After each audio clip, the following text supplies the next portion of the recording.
dowladda federaalka ee Soomaaliya ayaa sheegtay inay gacanta ay ku dhigtay madaxii amniyaadka al-shabaab ee gobolka Banaadir sidoo warbixintan inoogu diyaariyay wariyaheena Haashim Aadan Maxamed. shir jiraad oo maanta magaalada Muqdisho ku qabtay wasiirka wasaaradda amniga ee xukuumadda federaalka Soomaaliya Maxamed Abuukar Ibraahim Islow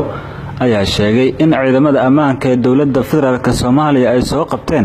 madaxa amniyaadka al-shabaab ee gobolka Banaadir oo lagu magacaabo Cabdiwaahid Khaliif Axmed oo loo yaqaano Ciise Tarbuun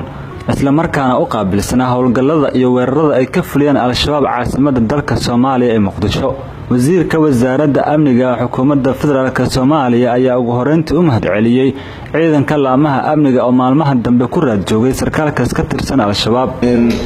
waxaan rabaa ummadda Soomaaliyeed inaan ugu bishaareeyo maanta ciidamada qalabka sida waxay gaareen horumar ama guul la taaban karo waxay gacanta ku soo dhigeen madaxa amniyaadka ee gobolka Banaadir Cabdiwaahid Khaliif Axmed oo loo yaqaan Ciise Tarbuun waa alla mahadi alla ugu mahadcelinayna marka waxaan ku faraxsanahay in ninkaas uu ahaa ninkii cadowga Soomaaliyeed iyo dad badan oo lagu dilay Soomaaliya gaar ahaan magaalada Muqdisho ninka siin jiray waa ninka kaliya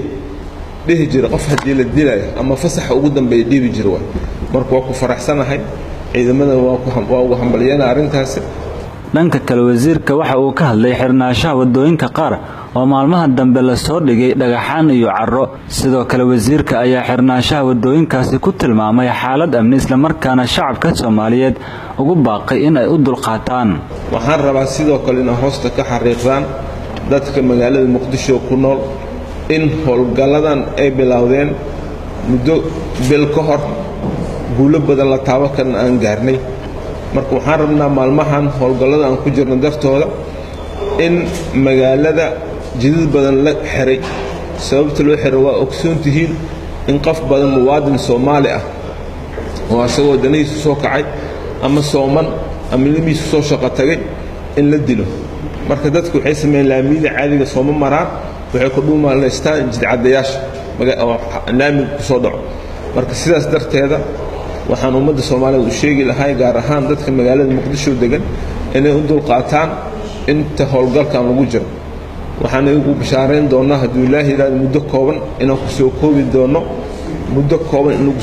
doono oo aan ku soo afjari doono shaqada hadda socoto.